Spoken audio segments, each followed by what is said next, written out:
Começa agora o programa Intercampus pela Rádio Universitária da UFG. Eu sou Isaura Carrijo e você pode nos ouvir pelo rádio nos 870 AM, pela internet no site radio.ufg.br e também pelo aplicativo Minha UFG. A Faculdade de Administração, Ciências Contábeis e Ciências Econômicas da UFG, a FACE, realiza no dia 12 de abril, a partir das 5 horas da tarde, a palestra Qualidade do Gasto Público e Previdência Social. A palestra será ministrada pelo economista Gilvan Cândido da Silva. Ele é coordenador do MBA em Previdência da Fundação Getúlio Vargas, a FGV. A atividade será ministrada no mini auditório da FACE, que fica no campus Samambaia. Ouça o Intercampus também pela internet no site da Rádio Universitária ou pelo aplicativo Minha UFG.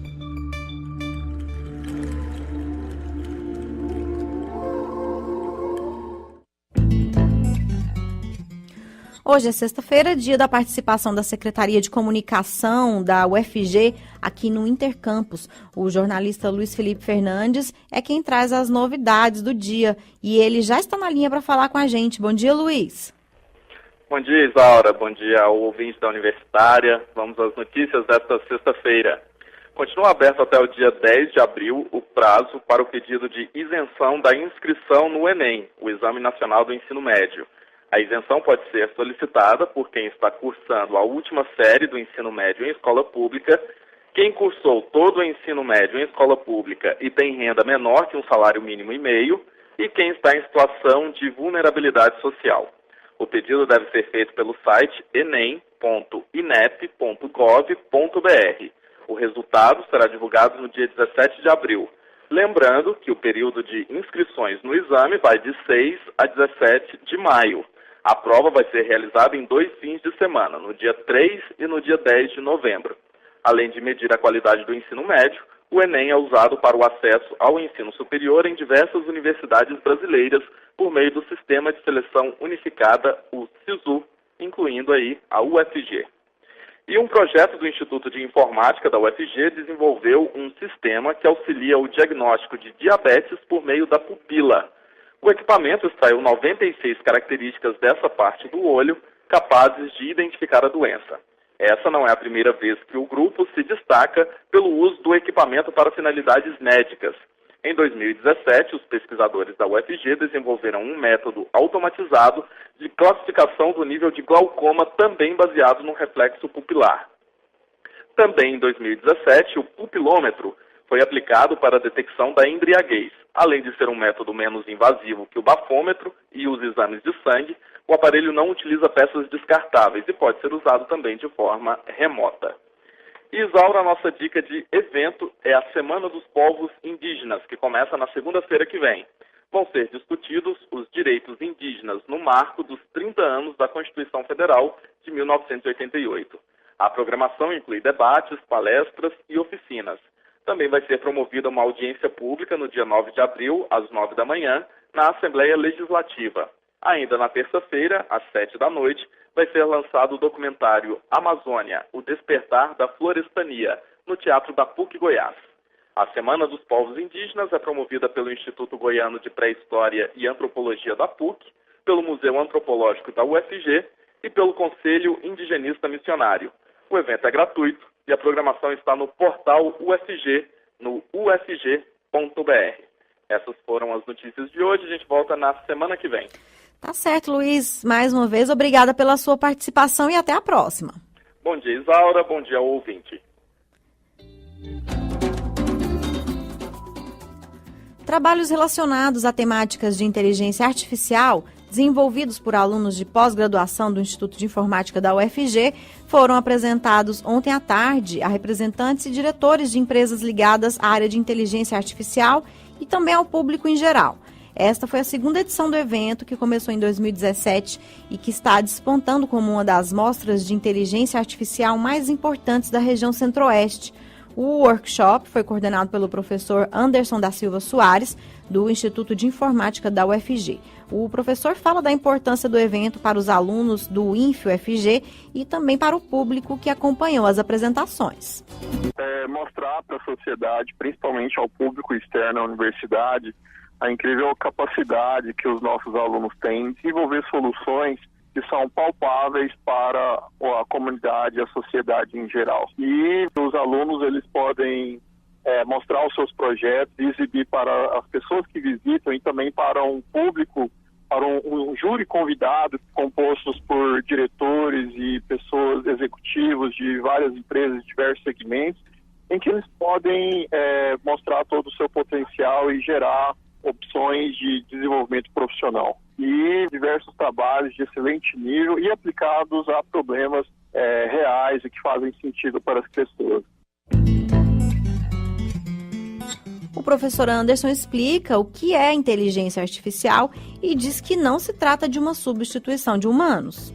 A inteligência artificial, são métodos computacionais que aprendem a realizar tarefas, né? E pode ser qualquer tarefa. Geralmente o aprendizado ele é feito a partir de dados, né? E você pode utilizar em diversos segmentos para aprimorar a produtividade das tarefas que uma pessoa pode realizar. Existem tarefas e trabalhos que de fato são impactados com o desenvolvimento da inteligência artificial, mas o fato é que nós sempre nos adaptamos e a intervenção humana ela sempre será importante. É necessário que a gente também desassocie o que é fato e o que é mito, né? O fato é que as ferramentas, como qualquer ferramenta tecnológica, ela vem para aprimorar a nossa capacidade de realização dos nossos trabalhos, né? Mas não necessariamente substituir. Segundo o professor Anderson, com a inteligência artificial, a perspectiva é aprimorar o trabalho humano. Hoje existe um movimento global, né? Na verdade, uma competição global acerca do desenvolvimento de soluções de inteligência artificial. Vários analistas consideram isso como uma nova revolução industrial, né? E assim como a última foi importante para a sociedade em geral e para diversas organizações, essa também é, à medida que o trabalho humano ele pode ser aprimorado com o uso de tecnologia. Nós vamos fazer um intervalo e voltamos já. O Intercampus volta já.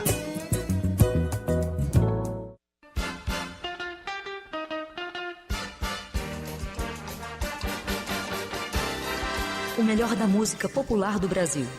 Brasileiríssimas. Os grandes compositores, intérpretes e grupos que criam a identidade da música brasileira. Ritmos, canções e vozes que marcam a vida do Brasil. De segunda a sexta-feira, 8 da manhã. Universitária. Compromisso com a cultura brasileira. Estamos apresentando Intercampus. Na semana que vem, entre os dias 10 e 14 de abril, o Centro Cultural da UFG irá receber um simpósio internacional com apresentações de músicos de renome e recitais com entrada franca. A iniciativa é de professoras da Escola de Música e Artes Cênicas da UFG, a EMAC. Para nos contar mais sobre o simpósio e os recitais que serão apresentados, nós convidamos a professora Giovana Carneiro, da EMAC UFG. Olá, professora Giovana, obrigada por aceitar nosso convite. Olá, é um prazer falar com você e com todos os ouvintes. Prazer é nosso, professora. Então, a partir da próxima quarta-feira, dia 10 de abril, o Centro Cultural da UFG vai sediar o 4º Simpósio Internacional da Performance. O que é esse simpósio e qual que é o objetivo dele, professora? Olha, o simpósio tem a vontade, a intenção de levar a música de concertos para cada vez mais pessoas. Nós já tínhamos vários eventos dentro da universidade, no Campus 2. Então, a professora Ana Flávia e eu começamos a entrar nas leis de incentivos. Então, esse projeto é patrocinado pela Lei Goiáses, do estado de Goiás, e resolvemos fazer concertos mais perto da população goiana. Então, o evento acontece de quarta a domingo no Centro Cultural da UFG, aberto à população, entrada gratuita e concertos de música de câmara. Então, a população goiana vai ter oportunidade de ouvir músicas que não estão todo dia, que são duos, trios, quartetos, quintetos. E a gente trouxe músicos dos Estados Unidos, de São Paulo, e tem a participação da pianista goiana, Ana Flávia Frazão. Então vai ser uma semana de quarta a domingo, de música muito boa e de uma música que a gente não escuta todo dia. Sim. Um outro fator que contribui para essa disseminação da música é que a gente faz umas palestras antes dos concertos, atingindo principalmente os alunos da UFG, explicando o que eles vão ouvir. E isso tem trazido muitos alunos para assistir cada vez mais concertos. Nós já damos essas aulas há mais de 10 anos e isso tem contribuído para o público ir crescendo a procura da música de concerto. Certo. Fala então, professor, um pouco a respeito da programação, né? O que o público vai poder apreciar? Bom, eles vão ouvir músicas desse repertório mais clássico, mas vão ouvir Piazzolla, vão ouvir Mozart, vão ouvir Frank Martin, e são músicos que vêm, o Carmo de Los Santos, que vem dos Estados Unidos, o Davi Graton, que vem de São Paulo, um outro David, que vem da Geórgia, o Gabriel Marim, que vem de Campinas, o Milton Maciadra, que também vem dos Estados Unidos, e a prata da casa, Ana Flávia Frazão, que é da nossa UFG. Uhum. Esses 6 músicos vão estar no palco quarta e quinta à noite, sábado e domingo de manhã, fazendo esse repertório, que não é todo dia que a gente escuta, que são trios, quartetos, quintetos, de Dvorak. Quem for lá vai escutar muita música boa. E, em geral, qual é o público que aparece nesses eventos que vocês promovem, professora? É mais adulto? É jovem? Tem um perfil? Tem muito jovem e tem adultos. Como a gente já promove esses concertos há mais de 10 anos, a gente já fez no SESC e já tem um tempo que a gente está no Centro Cultural UFG, as pessoas já sabem da programação. Esse é o 4º simpósio, o primeiro aconteceu em 2012. Eles acontecem de 2 em 2 anos. Nós não conseguimos fazer no final do ano passado, porque estávamos esperando o recurso, então fizemos agora no começo do ano. Mas ele acontecia nos anos pares. E as pessoas já sabem, ele já está marcado no calendário. As pessoas, quando vai ser o simpósio, quando vai ser o simpósio? Porque ele é um pouco diferente do nosso festival. Uhum. Porque o festival a gente tem aulas e recital. O simpósio da performance, ele é focado na performance. Os professores vêm para tocar. Então, quarta, quinta, sábado e domingo vão haver recitais. Não tem masterclass, eles ensaiam à tarde, tocam à noite. Ensaiam na sexta e sábado e domingo, concerto. Pois é, o Simpósio Internacional da Performance, né, já está em sua 4ª edição. Na sua opinião, professor, o interesse do público goianiense pela música de concerto tem aumentado? Tem aumentado muito. Nós, hoje, quando vamos divulgar, a gente fala, a entrada é franca, estão todos convidados, mas sujeita à lotação. Porque, por incrível que pareça, muitas vezes, muitas pessoas voltam para casa sem entrar. Porque o espaço não está comportando todas as pessoas que querem assistir. A gente fica triste das pessoas voltarem para casa, mas também ficamos felizes, porque quando nós começamos, nós não tínhamos a casa cheia e hoje temos a casa superlotada. E quando se fala em casa superlotada, a gente pensa em quantas pessoas, mais ou menos? Ele cabe 280 pessoas dentro do Centro Cultural. Sim, é muita gente, né, professora?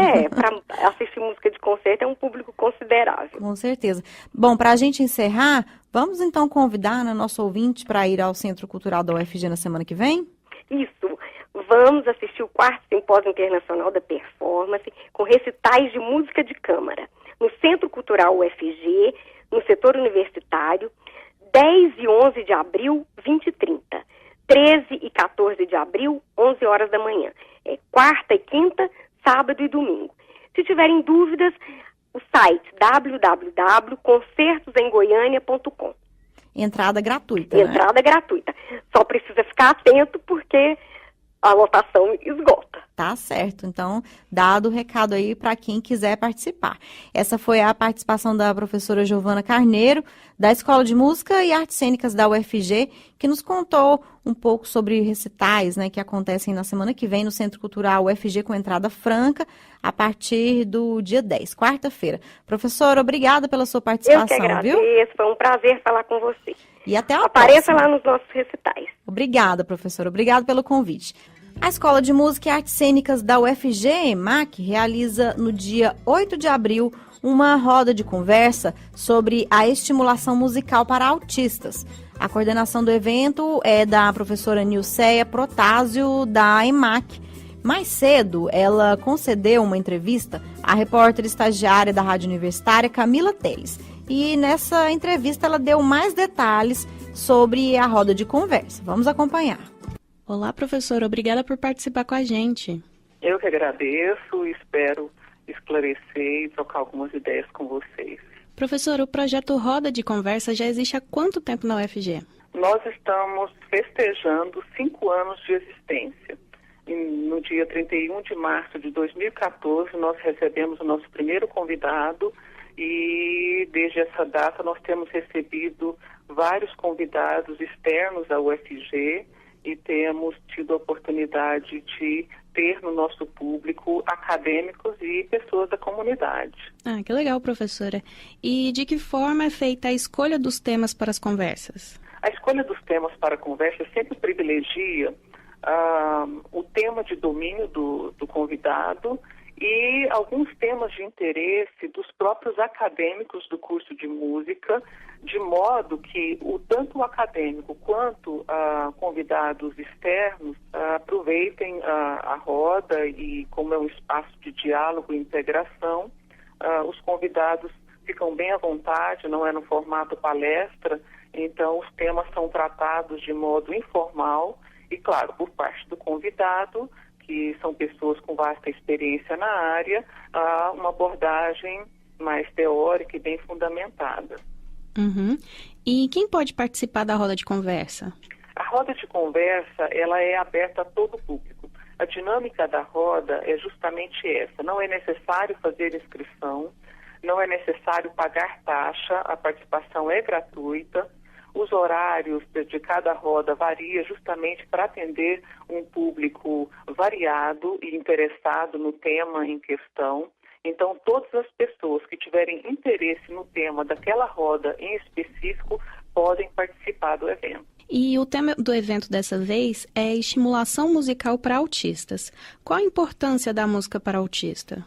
Bom, o que nós estamos vivendo atualmente é um crescimento em casos de autismo e as crianças autistas, os adultos autistas têm descoberto na música, na aprendizagem musical, um grande estímulo e esse estímulo musical contribui para a aprendizagem do autista e de certo modo, torna-se um desafio para os professores de música, para os musicoterapeutas, encontrarem caminhos adequados para se comunicar com o autista. Então, nós encontramos nesse tema da roda da próxima segunda-feira um tema de interesse e necessidade para quem trabalha com o autista.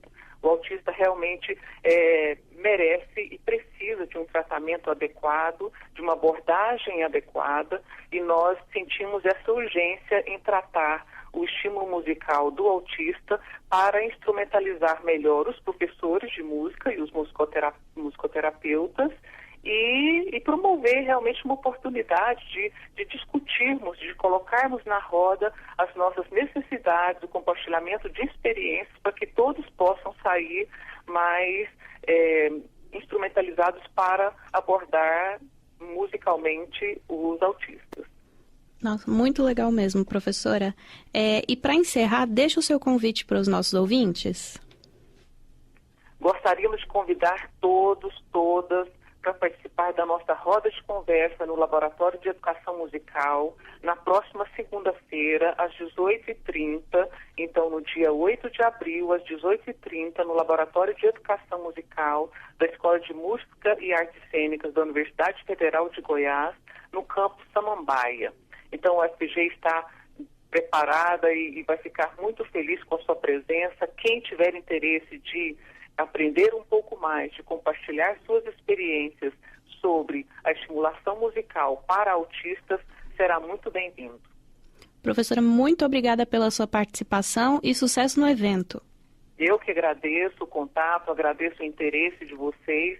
Estamos estamos à disposição. Muito obrigada. Você acabou de ouvir entrevista com a professora Nilceia Protásio, coordenadora da Roda de Conversa no Laboratório de Educação Musical da UFG. Meu nome é Camila Teles, repórter estagiária para o Intercampus.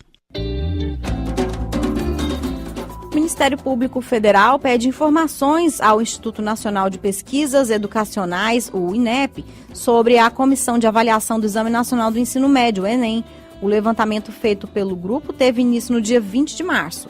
Nós temos mais detalhes sobre esse assunto na reportagem da agência Rádio Web. O Ministério Público Federal, o MPF, solicitou esclarecimentos sobre a comissão que analisará os conteúdos das provas do Exame Nacional do Ensino Médio de 2019, o ENEM.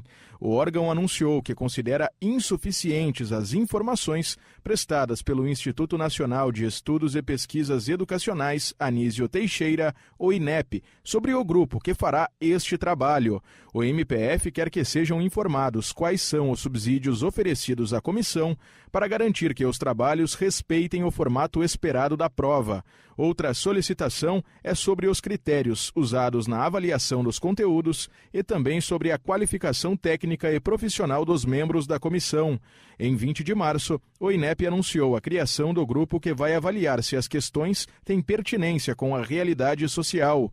3 pessoas integram a comissão, um representante do Ministério da Educação, outro do INEP e um da sociedade civil, que é um procurador de justiça do Ministério Público de Santa Catarina. Agência Rádio Web, com informações de Brasília, Diego Brião.